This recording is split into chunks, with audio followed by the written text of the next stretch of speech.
স্থানীয় পর্যায়ে জনপ্রতিনিধিদের চেয়ে বাড়তি ক্ষমতা চান জেলা প্রশাসকরা। বলছেন, গতিশীল মাঠ প্রশাসনে দরকার নিজস্ব জনবলের টিফিন, যাতায়াত, চিকিৎসা, মোবাইল ও ইন্টারনেট ভাতার মতো বিষয়।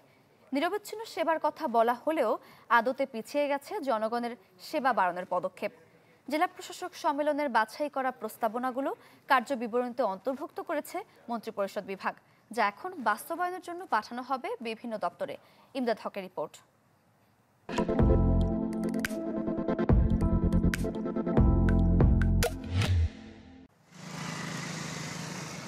সরকারের উন্নয়নমূলক কাজের সমন্বয়ে জনগণের জন্য নির্ধারিত সেবা নিশ্চিত সহ রাজস্ব আদায় ও বিচার সংক্রান্ত নানা ইস্যুতেই দায়িত্ব পালন করতে হয় জেলা প্রশাসকদের। অন্য দপ্তরের চেয়ে তাই বাড়তি ব্যস্ততা মাঠ প্রশাসনের গুরুত্বপূর্ণ কেন্দ্র জেলা প্রশাসনে। জনগণের নিরবচ্ছিন্ন সেবা নিশ্চিতে জেলা প্রশাসকদের তাই স্বল্প, মধ্য ও দীর্ঘমেয়াদী প্রস্তাব, যেখানে জনগণের স্বার্থ সংশ্লিষ্ট সেবার পাশাপাশি রয়েছে জেলা প্রশাসনের কর্মকর্তা কর্মচারীদের নানা সুযোগ সুবিধার বিষয়টিও। স্বল্প মেয়াদী প্রস্তাবে বলা হয়, 10ম গ্রেডের কর্মকর্তাদের জন্য যোগ করতে হবে টিফিন ও যাতায়াত ভাড়া। 11 থেকে 20 গ্রেডের কর্মচারীদের জন্য মাসিক ভাতা 200 থেকে বাড়িয়ে করতে হবে 2000 টাকা।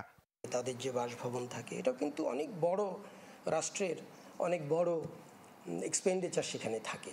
এরপরেও যৌক্তিকভাবে যেটা তারা পেতে পারেন, সেটা নিশ্চিত যদি রাষ্ট্র করতে না পারে, তাহলে তাদের কাছ থেকে আপনি ভালো সার্ভিস আশা করতে পারবেন না। তবে সেটা অন্য অন্য প্রফেশনে যারা আছেন তাদের থেকে যদি আলাদা হয়ে যায়, তাহলে অন্যদের ভেতরে এক ধরনের ক্ষোভের সঞ্চার হতে পারে।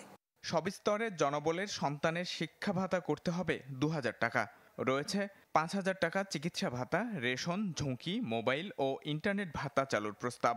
মধ্য ও দীর্ঘমেয়াদী প্রস্তাবনায় রয়েছে উপজেলা নির্বাহী কর্মকর্তার বাসভবনে বাবুর্চির স্থায়ী পদ তৈরি, আবাসনে বহুতল ভবন, সরকারি কর্মচারীদের জন্য বিভাগীয় পর্যায়ে হাসপাতাল নির্মাণের প্রস্তাব। এটা কিন্তু কোন জেলা প্রশাসকের ব্যক্তিগত না, এর পুরো জিনিসটা কর্মচারীদের জন্য, জনপ্রশাসনের না, পুরা প্রশাসনের যত রকম কর্মচারী আছে সবার জন্য কাজে লাগবে। তবে হ্যাঁ, এই প্রস্তাবটা হয়তো বা জেলা প্রশাসকরা না করে এই ভাতা বৃদ্ধির প্রস্তাবটা এটা অন্যান্য অ্যাসোসিয়েশনের মাধ্যমে আসতে পারতো। রয়েছে স্থানীয় পর্যায়ে জনপ্রতিনিধিদের ক্ষমতা কমিয়ে বিভিন্ন ক্ষেত্রে জেলা প্রশাসনের ক্ষমতা আরও বাড়ানোর প্রস্তাব।